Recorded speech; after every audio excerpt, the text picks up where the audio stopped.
Assalamualaikum warahmatullahi wabarakatuh. Ini adalah video kuliah ketiga dari mata kuliah OMPI terkait strategi dan efektivitas organisasi yang akan disampaikan oleh saya sendiri sebagai dosen pengampu. Kita akan mulai dengan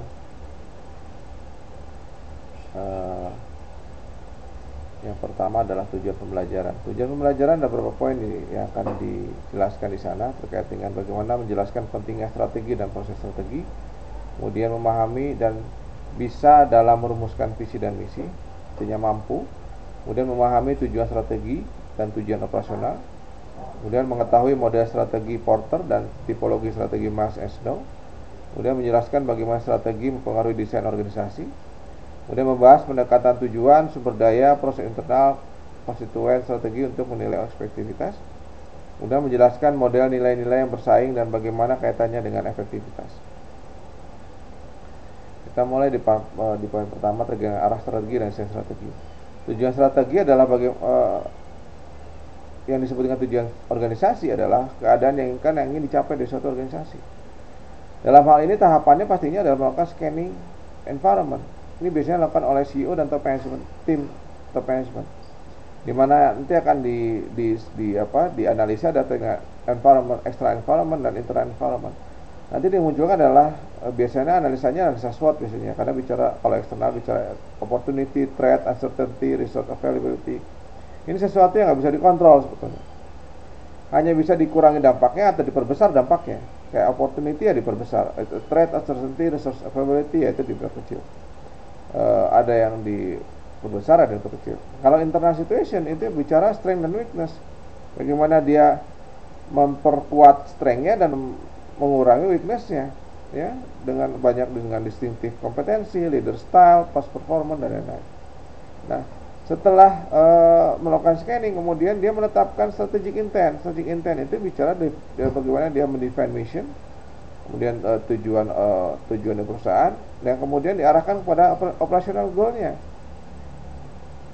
yang didukung oleh competitive strategy. Baru kemudian mendesain organisasi design, itu structural formnya, learning efisiensinya, information control system, production technology, human resource policy, incentive, organizational culture, inter-organizational linkage. Kemudian baru bicara bagaimana menilainya terkait dengan efektivitas outcome, itu goal attainment, resources, efisiensi. Nah, ini adalah output akhir betulnya yang diinginkan, yang nanti harus dievaluasi, dan evaluasinya pastinya internal, nggak mungkin evaluasi eksternal, pasti adalah internal. Nah, berikutnya adalah yang paling penting yang harus Anda pahami dan Anda kuasai adalah bagaimana membentuk visi. Ya, visi itu terbentuk dari pertanyaan ingin menjadi apa kita, ingin menjadi apa perusahaan kita. Sehingga visi adalah pernyataan tentang seperti apa masa depan jika organisasi berhasil. Ini adalah pernyataan tentang tujuan Anda sebagai sebuah perusahaan. Visi adalah deskripsi luas tentang nilai yang diberikan organisasi dan merupakan gambaran visual dari apa yang organisasi coba hasilkan atau jadikan. Ini harus mampu menginspirasi orang, menginspirasi karyawan, memotivasi mereka sehingga mereka mampu mengontribusi, memberikan kontribusi kepada organisasi. Pernyataan visi harus jelas dan ringkas, biasanya tidak lebih dari paragraf pendek. Manfaatnya adalah pertama memberikan motivasi, kedua meningkatkan kinerja, ketiga meningkatkan tanggung jawab dan etika kerja, keempat dalam menunjukkan rasa memiliki terhadap organisasi. Nah, sedangkan misi, ini ada salah tulis di manfaatnya. Misi adalah jika statement visi adalah menjawab apa yang Anda mau jadi apa di kedepannya. Nah, misi adalah bagaimana Anda mencapai itu, bagaimana Anda mendefinisikan itu, bagaimana menyusun cara untuk mencapai visi itu tercapai, ya, how-nya. Ya, sehingga manfaat misi adalah menjelang awal perusahaan untuk mencapai visi, memacu organisasi untuk berinovasi, untuk menghadapi persaingan yang penting, dan membantu individu maupun organisasi dalam mengambil keputusan yang sesuai dengan visi organisasi, dan menjadi pedoman utama dalam pengembangan bisnis baru, membantu karyawan baru untuk mengidentifikasi tujuan organisasi, dan selanjutnya sampai di akhir adalah memberikan dan menerjemahkan tujuan dasar organisasi sehingga parameter waktu, biaya, kinerja dapat dikontrol dan dievaluasi. Nah, syarat menyusun misi dan visi yang paling penting adalah orientasinya yang masa depan. yang visinya, disusun berdasarkan nilai perusahaan, value-nya, kemudian tidak. Nah ini kalimat jangan disalahartikan tidak berdasarkan pada kondisi saat ini. Maksudnya adalah bukan saat ini, baseline-nya saat ini, tapi dasarnya adalah tidak serta-merta karena dasarnya saat ini, kemudian depannya harus mengikuti juga, karena di tengah jalan harus ada looping, harus ada nanti terjadi lompatan-lompatan terkait dengan strategi yang akan diterapkan. Nah syarat misinya adalah harus sederhana dan jelas. Jadi jangan sampai nanti malah makin rumit, sebenarnya sederhana. Jadi penerjemahan visi itu sederhana. Kemudian harus valid sesuai dengan jangka panjang. Nah, fokus pada masa sekarang dulu, untuk di kedepannya adalah mengejar masa depan. Nah unsur-unsur misi ini ada 9. Pertama adalah pelanggan. Siapa pelanggan utama perusahaan, kemudian produknya seperti apa, pasarnya apa, geografis di mana perusahaan berkompetisi, teknologi yang digunakan seperti apa, bagaimana perhatian terhadap survivalnya, sustainable dan profitability-nya, kemudian bagaimana filosofinya, pegangan nilai dan lain-lain, kemudian konsep dirinya, kemudian perhatian pada citra publik, perhatian pada karyawan. Itu adalah syarat-syarat membuat visi misi. Kita ambil contoh misalnya, visinya Coca-Cola adalah membentuk kerangka kerja peta jalan dan membantu aspek setiap bisnis yang mereka jalankan. Dengan visi tersebut mereka terjemahkan bahwa visinya adalah mampu menyegarkan dunia, menginspirasi momen penuh optimisme dan kebahagiaan, benar menciptakan nilai dan membuat perbedaan. Itu misinya Coca-Cola Indonesia. Saya belum cek dengan Coca-Colanya yang di Amerika sana, tapi kira seperti itu. Nah ini Indonesia, visi dan misinya Telkom misalnya. Visinya adalah to become a leading infocom player in the region. Maksudnya adalah Telkom ini nanti ke depannya dapat menjadi perusahaan infocom terkemuka di Asia Tenggara. Kalau bisa di Asia, berlanjut ke Asia Pasifik. Nah misinya adalah menyediakan layanan infocom terpadu dan lengkap dengan kualitas terbaik dan harga kompetitif. Ini juga masih jadi debatable kompetitifnya dan kualitasnya, karena kita apakah kemudian sama kualitasnya dengan Singtel yang punya Singapura misalnya dan lain-lain. Kemudian menjadi model pengelolaan korporasi terbaik di Indonesia. Kalau ini barangkali sebagian bisa dijawab iya. Tapi apakah yang terbaik? Nah itu belum tentu juga. Nah tujuan operasi adalah menetapkan hasil yang dicari melalui prosedur operasi. Nah gambarannya seperti ini, bagaimana performance goalnya dibentuk dari semua komponen yang di bawahnya. Ada employment development goalnya, ada productivity goalnya, ada innovation and change goalnya, ada market goalnya, ada resource goalnya. Tujuan akhirnya adalah bagaimana overall performance goalnya menjadi naik. Tapi sudah mulai bicara ada pembatasnya, ada kinerjanya, ada rentang batas pemeliharaan, adaptasi, kegiatan produksi, semuanya sudah muncul di sana. Nah penjelasan seperti ini, bagaimana tujuan kerja keseluruhan dan lain-lain. Ini penjelasan dari gambar ilustrasi yang tadi sebelumnya. Nah pentingnya tujuan operasi, kalau kita lihat bahwa mission adalah official goalnya, tapi operation goalnya bicara adalah lebih detail, di mana dia akan bicara bagaimana menyediakan employee direction and motivation, kemudian offer decision guideline, kemudian define a standard performance. Jadi sudah mulai lebih detail, sudah mulai bicara standar performance-nya. Nah tujuan maksud organisasi itu adalah kinerja keseluruhan, sumber daya pasar, pengembangan karyawan, inovasi perubahan dan produktivitas. Itu akhirnya tujuannya fokusnya akan ke sana, dari apa yang dimiliki mereka itu misi, guna kompetitif dan kompetensi inti. What they are do best dan others, itu yang mereka akan tawarkan kepada stakeholder mereka. Nah, untuk itu mereka perlu proses manajemen. Proses manajemen itu ya tadi yang di awal sudah kita sebutkan, perlu ada lakukan scanning environment, di mana ada SWOT analysis, kemudian baru melakukan formulasi strategi, implementasi strategi, dan evaluasi result. Ini tahapannya. Gitu. Nah, kita jelaskan langkah satunya mengidentifikasi misi organisasi, langkah duanya melakukan analisa eksternal, penjelasan bisa Anda baca saja. Tapi intinya semuanya terukur. Lingkup produknya harus jelas, fokus pada identifikasi peluang dan ancaman dan lain-lain. Nah, tahap 3 melakukan analisa internal, menilai sumber daya. Ini juga menjadi penting. Begitu salah kita menilai apa yang dimiliki oleh perusahaan, maka akan kita salah sebagai landasan berpihak untuk melakukan manajemen strategi tadi. Ya, analisa 2-3 dikomunikasikan sebagai analisa SWOT, kekuatan, kelemahan, peluang dan ancaman. Ya. Nah, keempat baru formulasi strategi, kelima baru menerapkan strateginya. Memilih strategi ada di mana? Ada di formulasi. Langkah terakhir adalah baru analisa atau evaluasi hasil. Seberapa efektif yang diterapkan tadi? Apakah jangan-jangan kita perlu mengambil alternatif strateginya? Penyelesaiannya seperti apa? Jika diperlukan, apa resource yang harus ditambahkan dan lain-lain. Ini proses manajemen strategi. Nah, terkait dengan jenis strategi korporasi, itu ada strategi organisasi atau berbagai macam. Ada 3 level sebetulnya. Ada strategi corporate, strategi bisnis unit, dan strategi fungsional. Kalau strategi corporate bicaranya ada rencana pertumbuhan, stabilitas, dan pembaruan. Banyak metode, banyak cara untuk melakukan strategi korporasi, ya. Tetapi dampaknya kalau bicara strategi korporat, dia tidak boleh salah. Kenapa begitu salah? Dampaknya besar, masif dampaknya. Lain kalau bicara di bawahnya. Ini ada corporate level, ada business level, ada functional level. Kalau functional level itu kalau terjadi kesalahan, itu recovery-nya tidak terlalu lama dan tidak terlalu membutuhkan effort yang sangat besar. Tapi begitu naik ke atas akan sangat besar. Ada juga strategi pertumbuhan yang korporasi misalnya. Ini terkait dengan strategi konsentrasi, integrasi vertikal, integrasi horizontal, dan diversifikasi. Integrasi vertikal bicaranya kayak Indofood, kemudian dia mengakuisisi misalnya Bogasari misalnya. Horizontal misalnya Nissan mengakuisisi misalnya Mitsubishi misalnya. Diversifikasi misalnya memperbanyak tentang produk misalnya. Di mana Toyota ada sekian varian produknya, kemudian dan lain-lain. Belum bicara makanan, lebih gila lagi nanti. Diversifikasi. Kalau konsentrasi berfokus pada satu jenis, tapi kadang-kadang dia berubah. Awalnya konsentrasi menjadi diversifikasi. Contohnya adalah Pindad misalnya. Dulunya konsentrasinya adalah industri pertahanan. Sekarang sudah berubah. Sekarang sudah ada industri kendaraan misalnya. Kemudian ada industri motor listrik juga, itu anak perusahaannya Pindad. Ya, dan lain-lain itu bisa kita coba contoh. Nah, strategi pertumbuhan ada integrasi horizontal, integrasi terkait, diversifikasi terkait, dan integrasi tidak terkait.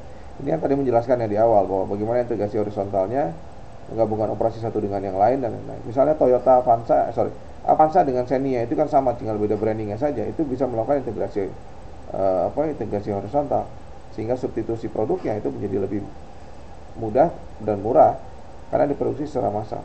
Jadi mass production itu menjadi kosnya bisa ditekan. Nah, ada juga strategi stabilitas, itu menjaga pertumbuhan. Dia nggak perlu neko-neko pengen kemudian menggenjot pertumbuhan, enggak. Bagi dia stabil aja udah cukup. Ya, karena apa? Karena mungkin lingkungannya dinamis, ya. Atau resource-nya dia terbatas dan lain-lain. Nah, ada juga strategi pembaruan. Ya, pembaruan bukan kemudian mengembangkan strategi untuk mengcounter kelemahan organisasi karena penurunan kinerja. Ini sudah terjadi, mau terjadi downline, mau terjadi downstream, dia akan menaikkan kembali, ya pembaruan maksudnya.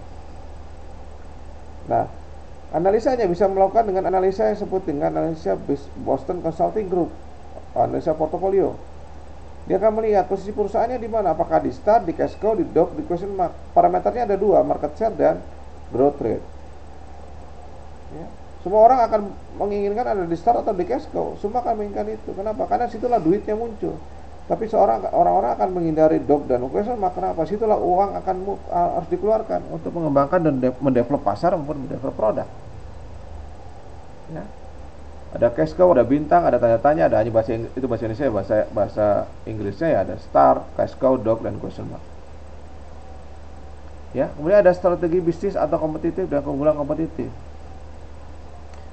Strategi bisnis kompetitif ya punya pesaing pastinya, tapi berfokus pada sudah mulai bicaranya adalah pada masing-masing SBU atau strategic business unit. Ini lebih di bawah tadi yang di level kedua. Mengacu pada suatu organisasi berbeda dari organisasi lain. Udah mulai bicara ceruk pasar mana yang dilayani. Di sana lah mulai muncul namanya peran keunggulan kompetitif. Nah, apa itu peran keunggulan kompetitif? Peran keunggulan kompetitif atau keunggulan kompetitif, competitive advantage, itu ada pertama keunggulan kompetitif khas organisasi, tidak dimiliki oleh kompetitif yang lain. Ya, kalau sama itu namanya komparatif. Kemudian dapat menciptakan keunggulan kompetitif yang berkelanjutan, sustainable competitive advantage. Jangan hanya sebentar, tapi kalau bisa panjang. Kalau bisa orang lain itu untuk dapat bisa sama itu prosesnya panjang. Ya, kemudian juga yang terakhir melanjutkan waktu-waktu secara efektif dengan potensi sumber daya. Bagaimana kompetensi inti mampu menjaga kompetitif Yes, tadi. Nah, kemudian Porter menerjemahkannya menjadi 5 kekuatan kompetitif. Pertama, ancaman pendatang baru, ancaman pengganti, daya tawar pembeli, daya tawar masuk, persaingan saat ini. Ini adalah apa ya? Teori-teori yang kemudian mengemuka.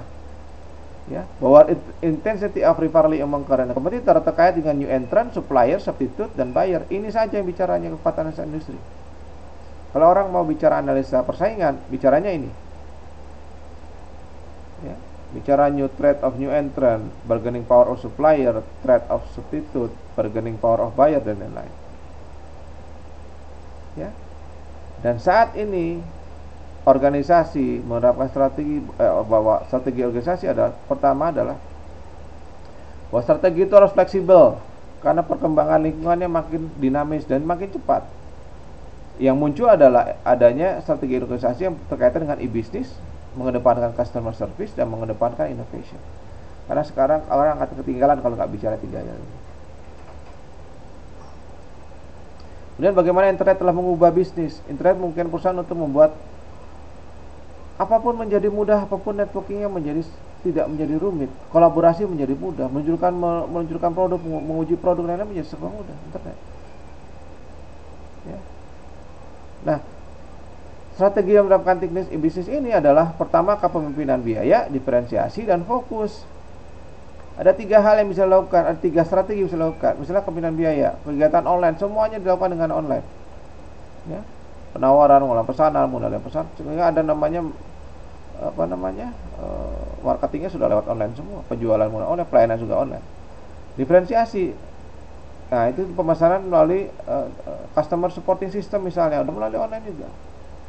Fokusnya adanya chatroom misalnya, adanya forum, adanya bisa kontak terhadap pihak perwakilan perusahaan terkait dengan produk yang ditawarkan misalnya. Nah, strateginya terhadap pelanggan itu adalah memberikan pelanggan apa yang mereka inginkan selalu. Kata kuncinya bisnis sekarang adalah give what customer want. Kemudian berkomunikasi secara efektif dengan mereka, memberikan pelatihan pelayanan pelanggan untuk karyawan. Makanya sekarang banyak perusahaan-perusahaan yang makin mendekat dengan konsumennya. Bukan hanya rokok kayak dulu. Sekarang udah semuanya sudah kita lihat di supermarket misalnya, di mall misalnya. Ya. Bahkan sekarang yang kalau di supermarket misalnya yang menghitung jumlah stoknya adalah pihak perwakilan perusahaan, bukan lagi pihak supermarketnya. Salah satunya untuk mendukung SCM tadi, supply chain management. Nah, berikutnya untuk mendukung itu adalah strategi inovasi. Bahwa yang kita lihat inovasi itu adalah peristiwa yang mungkin terjadi, bahwa terobosan radikal perlu dilakukan, aplikasi teknologi pun penggunaan baru. Dasarnya ada riset pasar, pengembangan produk, dan inovasi. Nah, penggerak utamanya adalah organisasi dan kultur organisasinya. Kalau kulturnya tidak mendukung inovasi, ya nggak jalan-jalan juga. Ya. Kemudian bicara kompetensi inti untuk mendukung itu semua. Kompetensi inti adalah suatu organisasi lebih baik dibandingkan dengan pesaing. What you do best, better than others. Orang TI nggak pernah bilang best ya, tapi ya dalam kondisi ini harus menyebutkannya. Ya. Bahwa Apple itu strategi berfokus pada desain yang unggul, keterampilan pemasaran. Ada yang kuatnya di R&D dan lain-lain. Nah, ini terkait dengan beberapa bagaimana memilih strategi dan desain. Ada 2, itu 5 kekuatan Porter. Tadi sudah disebutkan sebetulnya tipologi strategi Marsh and Snow. Porter itu ada strategi kepemimpinan biaya, strategi diferensiasi, strategi fokus. Ya. Nah, nantinya sebetulnya mau yang pilih yang mana terserah. Kita lihat nanti apakah produknya bicaranya nanti harus bicara kepemimpinan biaya rendah. Harganya yang paling murah. Apa tuh diferensiasi? Diferensiasi itu pembedanya dengan produk yang lain seperti apa? Kalau dia kira-kira sama, jangan coba-coba main di diferensiasi. Mainnya dia adalah kepemimpinan biaya rendah. Sehingga dia harus fokusnya fokus luas atau fokus sempit dalam mencapai beberapa pasar tadi, dalam menguasai pasar. Nah, sehingga pilihannya ada 2, ada diferensiasi atau low cost leadership, tergantung perusahaan kamu lihat produknya. Karakteristik produknya seperti apa juga bisa kita lihat. Apakah dia kata kuncinya dia fokus nggak ke unik. Kalau yang low cost fokusnya kepada efisiensi. Ya. Sehingga berbeda Anda bicara mau jual produk Apple dengan menjual produk misalnya Oppo. Itu beda. Karena karakternya berbeda. Diferensiasi itu begitu melekat pada Apple misalnya. Local leadership begitu melekat kepada produk-produk kayak Oppo, Realme dan lain-lain. Nah, kemudian strategi berikutnya adalah tipologi strategi must and know. Itu bicara nanti bahwa manajer harus berusaha untuk merumuskan strategi sesuai dengan tuntutan lingkungan eksternalnya. Ada prospektor, defender, analyzer, reaktor. Ini penjelasannya. Apakah dia akan mencari orientasi belajar, pendekatan pada nilai kreativitas, untuk defender orientasinya pada efisiensi, karena akan bicara adalah harga itu harus turun karena menghadapi persaingan. Ya, kemudian analyzer adalah efisiensi pada belajar seimbang, pendekatan pada kreativitas dan lain-lain. Ya. Nah, sehingga strategi itu punya dampak terhadap karakteristik organisasi internal, dan manajer harus mendesain organisasi sesuai dan mampu mendukung strategi perusahaan yang kompetitif tadi. Jadi yang sampai menyusun struktur organisasi itu tidak mampu mendukung competitiveness, bisa ketinggalan nanti. Dan ini adalah pembanding-pembandingnya terkait dengan Porter dan Miles and Snow. Yang mana yang dipilih boleh, terserah. Dan ini bisa digunakan untuk nanti kalau Anda tugas akhir sebetulnya. Anda mau yang mana, apakah Porter atau Miles and Snow Strategic Typology, atau Anda mau membandingkan dua-duanya, itu boleh. Ya. Seperti itu. Ya, karena sebetulnya hanya sekedar mix and match, sehingga right mix of design characteristic fit the contingency factor. Ya. Nah, sedangkan bagaimana kita menilai efektivitas organisasi, parameternya adalah pendekatan, apakah dia melakukan pendekatan tujuan, pendekatan sumber daya, pendekatan internal proses, dan pendekatan konstituen strategis. Nah, ini pendekatannya tadi bahwa ada yang strategi constituent approach, ada yang internal process approach, ada goal approach, result approach, dan lain-lain. Atau bisa semuanya. Ya, pendekatan tujuan itu adalah definisi, ada indikator, ada kegunaannya. Tergantung Anda bisa baca sendiri kali ini. Ya. Nah, tapi yang menarik adalah resource based approach. Begitu kita definisi, ada organisasi secara absolut atau relatif memperoleh sumber daya yang bernilai dan langka dan berhasil mengintegrasikan dan mengelola untuk karena memberikan kompetitif. Indikatornya ada posisi daya tawarnya. Kegunaannya jika mengukur output susah tinggal internal sosial. Ya, ini internal dibaca saja nanti. Pendekatan strategi kepentingan sama tadi ujungnya ada gunanya, ada adaptabilitas organisasinya makin baik. Ya. Nah, indikatornya ini nanti, nah ini bisa jadikan parameter nanti kalau Anda mau tugas saya. Nah, indikator efektif organisasi. Pertama, meeting deadline, on time delivery enggak? Time material environment equation-nya gimana? Quality of product and service-nya gimana? Customer satisfaction-nya seperti apa? Market share compared to kompetitornya seperti apa? Sampai di akhir ada number of hours, day, or extra to compete task-nya seperti apa? Ya. Nah, model terakhir adalah terkait dengan ini adalah model nilai berlawanan atau competing value. Mencoba untuk menyeimbangkan kepedulian dengan berbagai bagian dari organisasi, tidak hanya satu bagian, kemudian mengkombinasikan berbagai indikator dan kerangka tunggal, asumsi dan ketidaktujuan dan pandangan berlawanan efektivitas, kemudian penekanan hubungan manusia, nilai-nilai fokus internal dan eksternal. Ini 4 pendekatan efektivitas tadi, ada efektivitas eksternal, ada kontrol eksternal, ada internal fokus, ada efektivitas internal fokus, seperti ini. Ya, ini adalah 4 pendekatan nilai efektivitas. Pada dua organisasi misalnya akan lihat A dan B akan berbeda, dia akan di posisi mananya akan berbeda terkait dengan human relation emphasis-nya, internal process emphasis-nya, rasional dan open system emphasis-nya. Nah, resume kita untuk pertemuan sekarang adalah organisasi ini ada untuk suatu tujuan, beda dengan sama tujuan atau official misi dan tujuan operasi. Kemudian tujuan strategis termasuk kompetensi inti dan keuntungan kompetitif. Strategi Porter, Miles and Snow hubungannya dengan struktur, ada model untuk membantu dalam pengembangan strategi. Efektivitas organisasi harus dinilai, tidak ada satu pendekatan cocok untuk semua organisasi. Ya, nggak ada sebutnya palu gada, itu nggak ada. Nah, nanti ada tugas kelompok di mana Anda akan melakukan analisa terkait dengan suatu kasus. Di sini bicara ada Starbucks, bagaimana Starbucks itu berkembang selama 47 tahun, sekarang memiliki 30.000 kafe secara internasional misalnya. Anda diminta untuk melakukan analisa terkait dengan poin-poin yang sudah kita pelajari sebelumnya di depan. Ya. Nanti Anda diminta untuk membaca, dan nanti ada link video di deskripsi yang harus Anda ikuti, sehingga nanti Anda tinggal mencoba menjawab pertanyaan di bawah ini. Misalnya, bagaimana analisa Anda terhadap pertumbuhan Starbucks sebagai sebuah industri jika dilihat dari sebagai strategi corporate yang telah dibahas di materi ini, baik strategi tingkat corporate, di tingkat strategi bisnis unit maupun tingkat fungsional unit. Apa yang terjadi pada Starbucks tahun 2007? Bagaimana strategi perusahaan menghadapi financial crash tahun 2007? Jelaskan secara detail berdasarkan teori yang sudah diberikan. Kemudian kerjakan secara kelompok, jangan copy paste punya kelompok lain, karena yang dicontek dan mencontek akan didiskualifikasi tugasnya. Diketik format A4, font Cambria 11, spasi 1,5, margin kiri 3,5, kanan 3, atas 3, bawah 3. Linknya cek di deskripsi. Mungkin demikian untuk materi kuliah, video materi kuliah OMPI sesi ketiga ini, track strategi dan efektivitas organisasi. Terima kasih. Assalamualaikum warahmatullahi wabarakatuh.